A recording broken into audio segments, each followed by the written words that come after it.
Շատ բիզնեսմենների թվում է, թե իրենք ամբողջապես վերահսկում են իրենց ֆինանսները, բայց բավական է տալ ընդամենը մի քանի հարց եւ պարզի, որ դա այդքան էլ այդպես չէ։ Օրինակ, թե ինչպիսի կանխատեսումներ կան ապագայում վաճառքի հետ կապված կամ որտեղ ուղղել ազատ դրամական միջոցները, որպեսզի կազմակերպությունը կարողանա ավելի շատ շահույթ գեներացնի կամ օրինակ ինչպիսին է նրա կանխիկի ցիկլը, որ փուլում որքան ժամանակ եւ որքան ռեսուրսներ է ծախսում։ Եվ ունենալով երկար տարիների փորձ հաջողակ բիզնեսների հետ մենք հանգել ենք մեկ եզրահանգման, որ հաջողակ բիզնեսները ունենում են երկար կյանք եւ կայուն զարգացում, եթե ունեն ֆինանսների կառավարման ներդրված համակարգ։ Եվ այս կոնտեքստում հաշվապահությունը նրանք դիտարկում են ոչ թե պարզապես հարկեր հաշվելու, հաշիվներ գրելու կամ աշխատավարձ փոխանցելու օղակ, այլ դիտարկում են տեղեկատվական համակարգ, որտեղից ստացած տեղեկատվության հիման վրա այդ ֆինանսական համակարգի արդյունավետությունը նախ կարողանում են կարտալ, հասկանալ եւ կայացնել իրենց բիզնեսին համահունչ որոշումներ։ Եվ բնականաբար ֆինանսների կառավարման համակարգ ներդնելու համար անհրաժեշտ են բազմաթիվ գործոններ, բայց մենք փորձել ենք առանձնացնել այն 4 կարևոր գործոնները, որոնք երաշխավորում են բիզնեսի արդյունավետ ընթացքը։ Եվ առաջին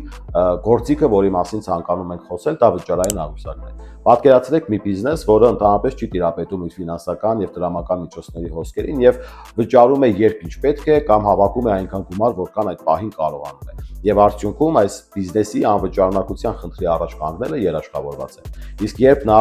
ունի իր ձեռքի տակ վճարային աղյուսակ, որտեղ գրված է թե որքան մուտքեր կարող են ունենալ կամ ինչ ուղղություններով պիտի լինեն նրանց ելքերը, ապա տվյալ պարագայում բիզնեսը դառնում է ավելի կարգապահ եւ ունենալով կանխատեսելի դրամական հոսքեր երբեք չի ունենալու անվճարունակության խնդիր։ Իսկ անվճարունակության խնդիրը դա բիզնեսի մահի սկիզբն է, ինչու, որովհետև շատ բիզնեսներ իրենց շեշտը դնում են շահույթի գեներացման վրա եւ ունենալով որոշակի շահույթ, որը հարց է, կարողացել են, այսպես ասած, վերածել նրան ընթացիկ եւ իրացվելի ակտիվների, որոշում են, որ իրենց առաքելությունը կարծես կատարվել է եւ իրենք ունեն շահույթ, բայց բոլորից գաղտնիք չէ, որ բիզնեսի շնչառության համար անհրաժեշտ թթվածինը գտնվում է կանխիկ դրամական միջոցների մեջ։ Երկրորդ կարևոր գործիքը, որը բիզնեսներին ապահովագրում է անակնկալներից, տհաճ անակնկալներից, դա ռիսկերի քարտեզն է։ Ռիսկ ասելով մենք չենք հասկանում անպայման վատ բան, որը տեղի է ունենում բիզնեսում, այլ հասկանում ենք այն հնարավոր վատ ելքերի լինելու հավանականությունը, որը կարող է բիզնեսին կանգնեցնել շահույթի անկման, ծախսերի ավելացման կամ թեկուզ նույն վճարունակության խնդրի առաջ։ Եվ ունենալով process-ը նկարագրված եւ այդ process-ը վերածելով քայլերի եւ ունենալով յուրաքանչյուր քայլում վատ սցենար ունենալու հավանականությունը, բիզնեսը իր սեղանին ունենում է կանխատեսելիության պատկեր եւ բնականաբար յուրաքանչյուր ռիսկի առաջացման պարագայում արդեն իսկ կգիտենա թե որ ռիսկը ինչպես պետք է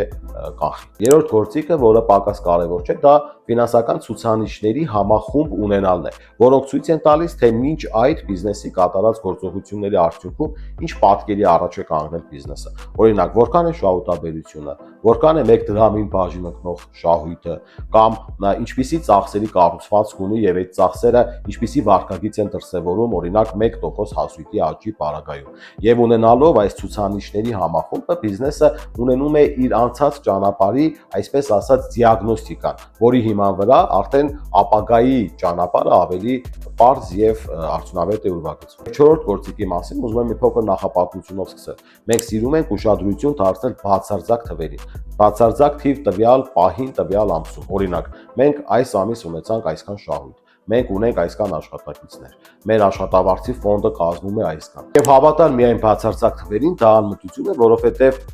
թվերի գաղտնիքները դուրս են գալիս նրա համեմատության արդյունքում։ Օրինակ, երբ որ մենք կարողանում ենք դինամիկան տեսնել թվերի ժամանակի մեջ։ Օրինակ, այս տարվա շահույթի համեմատությունը նախորդ տարվա հետ, աշխատակիցների թվի աճի տեմպը նախորդ ժամանակահատվածի հետ, ծախսերի աճի դինամիկան եւ տեմպը նախորդ նմանատիպ ժամանակահատվածների հետ։ Եվ այս թվերի դինամիկան ցույց է տալիս, թե մենք ապագայում կարողանանք արդյոք հասնել բիզնեսի առաջ դրած նպատակներին, այն է ցանկալի արդյունքի։ Եթե փորձենք մեկ նախադասությամբ ամփոփել այս 4 գործիքները, ապա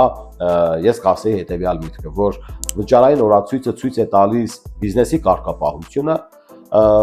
ռիսկերի քարտեզը ցույց է տալիս բիզնեսի կանխատեսելիությունը Ցուցանիշները ցույց են տալիս արդյոք ճիշտ ճանապարհով ենք անցել մինչև հիմա, իսկ դինամիկան ցույց է տալիս, թե արդյոք կարող ենք նույն տեմպով շարժվել առաջ։